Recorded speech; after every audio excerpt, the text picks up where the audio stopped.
When I saw what was happening in this country, I wanted to do something to fight back. Joshua Aaron developed ICEBlock. It's a free, crowdsourced app that alerts users when immigration and customs enforcement agents are spotted within a 5-mile radius of their location. Will you just sort of explain what ICEBlock is and how it works? Sure. So imagine if you're walking down the street and a notification comes up on your device that says ICE has been spotted 4 blocks ahead. Instead of continuing down that path, you can turn left or turn around and avoid the situation altogether.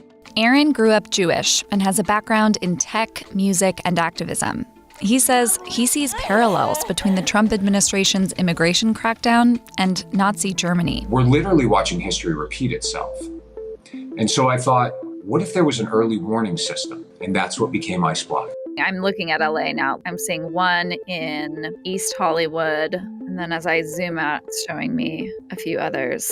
One of the core principles of the design of this app is 100% anonymity for our user base. As of today, we have 20,000 users. We're hoping to grow that 10 or 100 times, of course. But there is no sign-up process. There is no user data collected. There's no user data even captured by our app. Do you have a way of verifying the accuracy of the reports that people are making on the platform? We don't, but what we've done is put some safeguards in place so that people can't, for lack of a better word, spam the database. Every reported sighting is deleted in 4 hours' time, as you can only report within a 5-mile radius of your own location. Beyond that, we have a 5-minute limit. So when you report a sighting, you can't report another one for 5 minutes. CNN reached out to ICE for comment about the app and Aaron's characterization of its enforcement actions. The agency did not respond. We have also seen the way that many big tech leaders have supported Trump, donated to him, showed up at the inauguration. But what you're doing is challenging the policies of the Trump administration. And I wonder what you would say to the other leaders and your colleagues in this industry. I think I would say grow a backbone. You can't just be about the money. I understand that you have shareholders to report to. I understand that you have employees that need their paychecks. But at what point do you say enough is enough? On foot and up high on a cherry picker, a number of workers at a construction site off mile marker 13 trying to get away from immigration officials, some crossing the busy I-35 highway as traffic passed by. I saw ICE surrounding the building and they started picking up people. They started asking them for their documents, I think. Chaos erupted Thursday morning after ICE conducted what they call routine immigration enforcement activities in Laredo, leading to the arrest of 24 Mexican nationals. Other workers at the site calling out federal agents. They are here bothering people. These are people who aren't bothering anyone. And speaking out on the recent ICE raids at construction sites. We heard they weren't going to bother people. That's all lies. They continue to bother people. They bother people who are only here working. ICE confirming the undocumented were taken in by ICE custody for processing. The Laredo Fire Department was also at the scene. In a statement, they clarified their involvement was strictly limited to providing medical standby support, as is standard during any large-scale or potentially hazardous operation. And want to make clear, the Laredo Fire Department is not involved in deportation efforts or any immigration enforcement operations. It remains unclear who or what construction group hired the workers. ICE goes on to say, under federal law, employers are required to verify the identity and employment eligibility of all individuals they hire. New tonight, a child suffering from leukemia is in ICE custody. They and their family are being held at a detention center about 90 miles southwest of San Antonio. News 4 San Antonio's Destiny Fuller joins us now with the details. Andy, one attorney on this case tells us her team is fighting for this family's constitutional rights and their health. They were transferred from California to the Dilley Detention Center, which has already seen one death, and they're trying to keep their client from becoming another.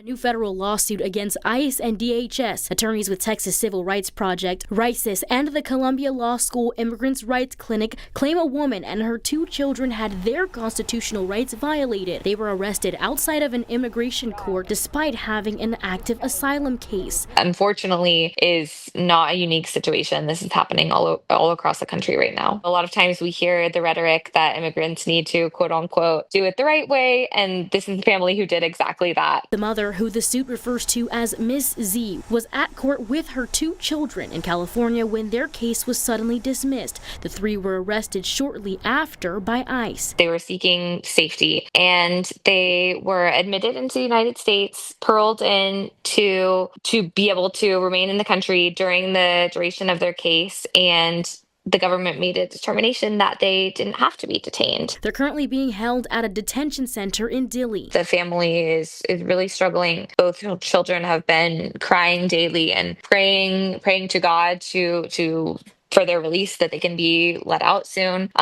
They've both lost their appetite. They're not eating well. We've also learned the youngest of the 2 children is diagnosed with leukemia. The 6-year-old boy has already missed treatments. This is all in a detention facility that has a long history of providing subpar medical treatment or not providing medical treatment at all in some instances. She also mentioned the 2018 death of a toddler in the same facility. A spokesperson for immigration advocacy group RISIS, a co-counsel on the case, also commented on the detention center's condition, saying families report that the medical care at Dilley is inadequate, disorganized, and indifferent to the urgency of pediatric health needs.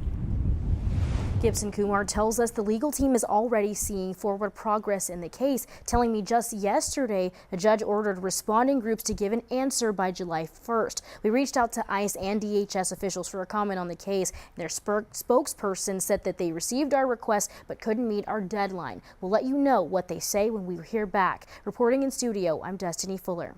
As ICE operations in the mid-state continue, the agency reveals almost 3 out of every 4 of those who have been arrested are criminals or suspects of a crime. Since May 1st, the weekend when ICE sent the first bus of migrants to Louisiana, until now, the agency says it arrested 575 undocumented immigrants. 419 have convictions and or pending charges. Early in the operation, Nashville Mayor Freddie O'Connell shared his skepticism ICE was targeting criminals. If ICE released the names, you'd probably hear about the father who was stopped as he returned home from buying decorations for his son's birthday party. These raids aren't about safety. In an exclusive ICE ride-along earlier this month, we saw ICE officers arrest convicted child molester Jorge Ricardo Cajitas Vegas from Cuba. They also arrested Eleazar Ordaz from Mexico, convicted of aggravated assault. Recent arrests include convicted child molester Maximo Figueroa Romero from the Dominican Republic and Antuyet Tai Lee from Vietnam, convicted of attempted especially aggravated sexual exploitation of a minor. Congressman Andy Ogles called for 2 congressional committees to investigate Mayor O'Connell over suspicion of obstructing ICE operations, referencing the new information on ICE arrests. The data points speak for themselves. That just underscores the fact that he not only is he a mayor, but he is a radical activist. Fox 17 News reached out to the mayor's office Wednesday and again on Thursday for comment with no response to the new data. We spoke to Anselmo Jacob, whose parents are undocumented immigrants. And if they have no problems, like I understand, like if they have like criminal records and stuff like that, but still, like they shouldn't be deported. He tells me ICE arresting 27% of people who aren't criminals is just not fair. They're looking for a better life. If you came here illegally, if you crossed the border illegally, that's a crime. In Nashville, Karen Aguilar, Fox 17 News, your Code Red station.